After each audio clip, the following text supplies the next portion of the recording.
예, 시황맨의 주식 이야기 1월 증시 전망대 방송 시작하겠습니다.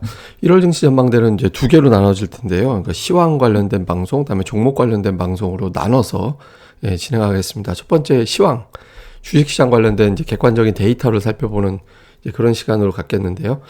1월 증시에 이제 코스피의 일정한 패턴을 먼저 보겠습니다. 1월에 코스피는 일정한 패턴은 없었어요. 1월 전체로 보면은 4번 오르고 2번 빠지고, 코스닥 같은 경우는 3번 최근 6년 동안에 그런 변화가 있었고요. 그리고 첫 주로 봤더니 코스피 같은 경우는 3번 오르고 3번 빠지고, 코스닥은 4번 오르고 1번 빠지고 1번은 보합이고, 그러니까 첫 주는 코스닥이 상대적으로 괜찮았다.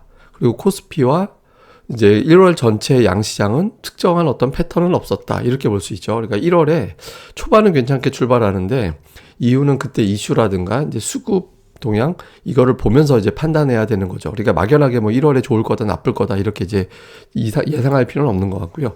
그 다음에 이제 해외 증시 쪽도 우리가 같이 살펴보면, 작년에 미국이 많이 올랐잖아요. S&P 500 지수가 많이 올랐는데 25% 이상 지수가 올라간 다음에 어떻게 됐나 이걸 또 살펴봤거든요. 총 17번이 있었는데 그중에 14번 오르고 3번은 하락을 했어요.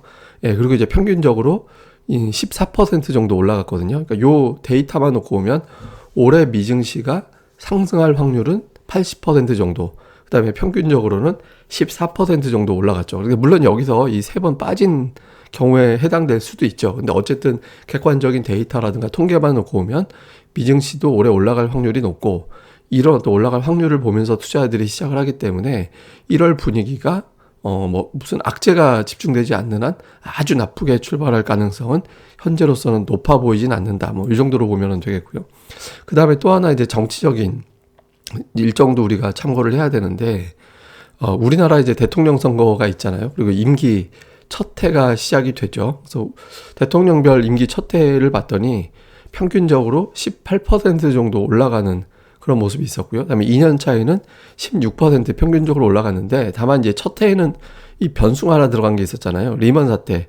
2008년도 이제 금융위기 터지고 나서 그때 한번 급락한 데이터가 포함됐기 때문에 이제 그거를 어떻게 볼 거냐에 따라서 좀 다릅니다만은, 어쨌든 평균적으로 첫 해 증시는 대체로 양호했다. 그리고 이제 2년 차까지도 그런 흐름은 대체로 이어지더라. 이런 어떤 데이터가 있거든요. 그래서 전반적으로 보면 우리나라 정치적인 일정도, 이게 초반에 돈 많이 풀잖아요. 아무래도 정책적으로 보면 그런 게 영향이 좀 있었을 겁니다.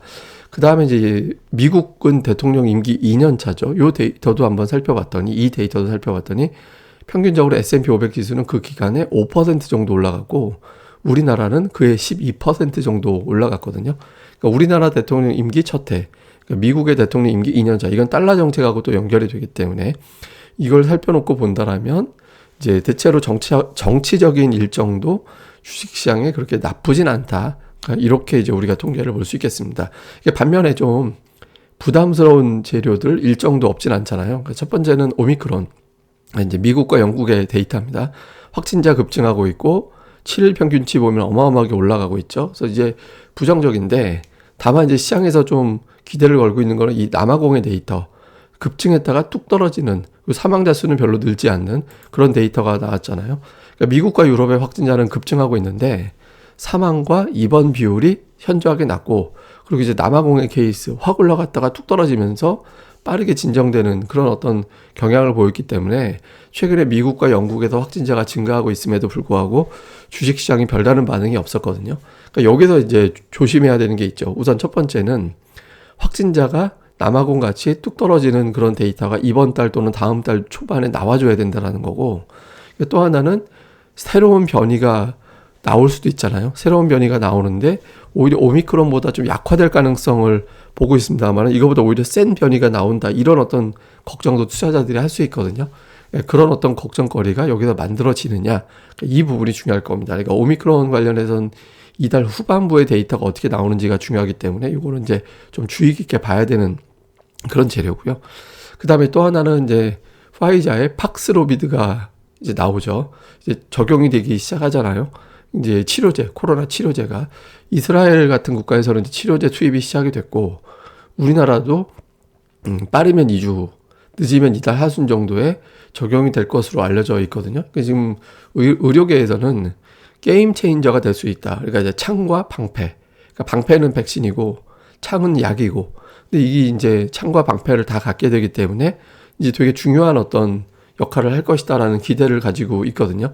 그러니까 이 치료 효과가 어떻게 되는지 이 데이터는 이스라엘이 이제 시작을 하기 때문에 이달 하순이면은 그 데이터가 나오기 시작할 겁니다. 그러니까 그때 나왔을 때 만약에 긍정적인 부작용 없이 이제 적은 부작용의 치료 효과가 탁월해서 이제 백신으로 인해서 확진자 수는 줄어들고 치료까지 되기 시작한다. 이래버리면 이제 양상이 코로나에서 경제 정상화로 넘어가는 그런 계기가 될 수 있거든요. 그래서 팍스로비드가 어떤 효과를 내는지 이 부분도 중요합니다. 그러니까 이스라엘을 비롯해서 이제 수입되기 시작하면서 저가 이게 물론 이제 올해 같은 경우는 대대적으로 이제 많이 공급되는 건 아니기 때문에 그렇지만 주식시장에서는 어느 정도 효과만 있다고 하면 이 수장에 대한 걱정은 상대적으로 좀 덜 할 거거든요. 그래서 이 부분에 대한 확인이 필요하고요.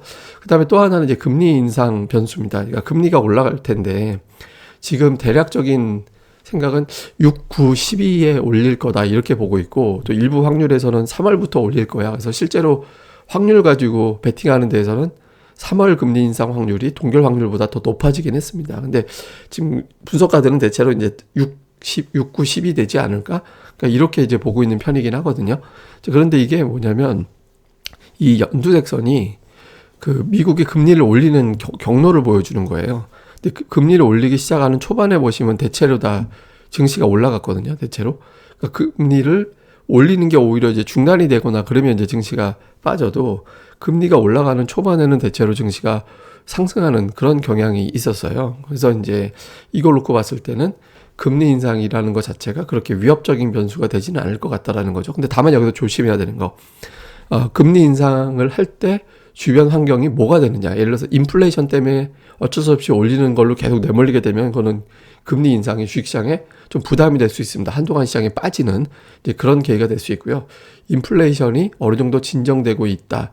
요런 국면에서 만약에 금리가 올라가게 된다라면 잠깐 이제 순간적으로는 긴장할 수는 있겠지만 궁극적으로는 경기가 좋아지고 있잖아. 그러니까 이런 쪽으로 돌려지게 될 거거든요. 그래서 금리 인상을 할 때 환경이 어떻게 되는지 그러니까 이 부분을 좀 주의 깊게 볼 필요가 있습니다.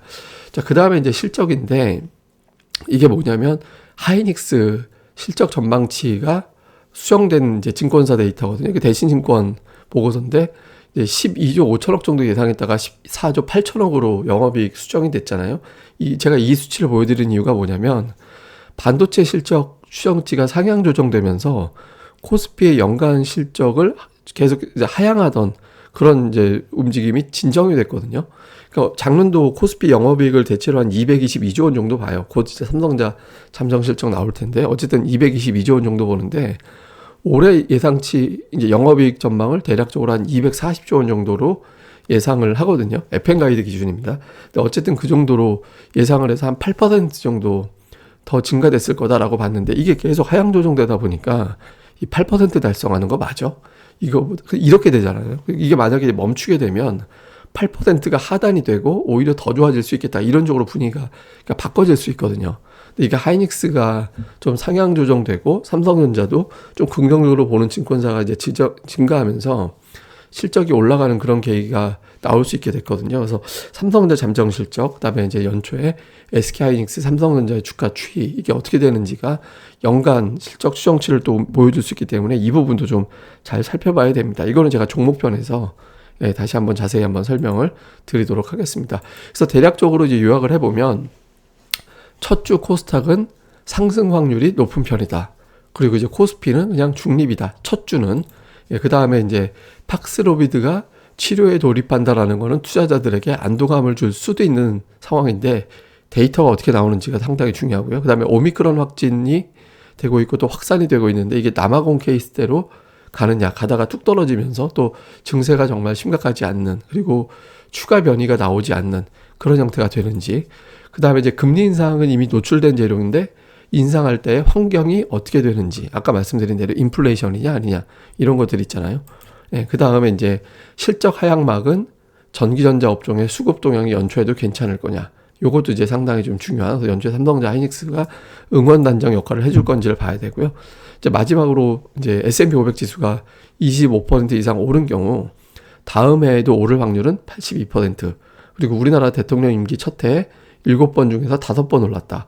그러니까 미국 대통령 임기 2년 차에는 5번 오르고 4번 하락하고, 이게 총 이제 제가 샘플로 했던 게 7번 정도, 9번 정도 이렇게 이제 살펴봤더니 이런 어떤 케이스를 보였습니다. 그래서 올해 증시는 확률적으로 보면 나쁘진 않을 것 같은데, 이제 이게 메인 이슈가 코로나가 되면 조금 상황이 달라지거든요. 그래서 코로나보다는 이제 코로나가 진정되고 이제 경기가 정상화되는 어떤 분위기로 가느냐 안 가느냐, 그런 분위기로만 가준다면 이제 유동성을 계속 공급하는 쪽으로 우리나라 정책이 가니까, 그러니까 이 구도가 어떻게 되는지를 좀 봐야 될 것 같습니다.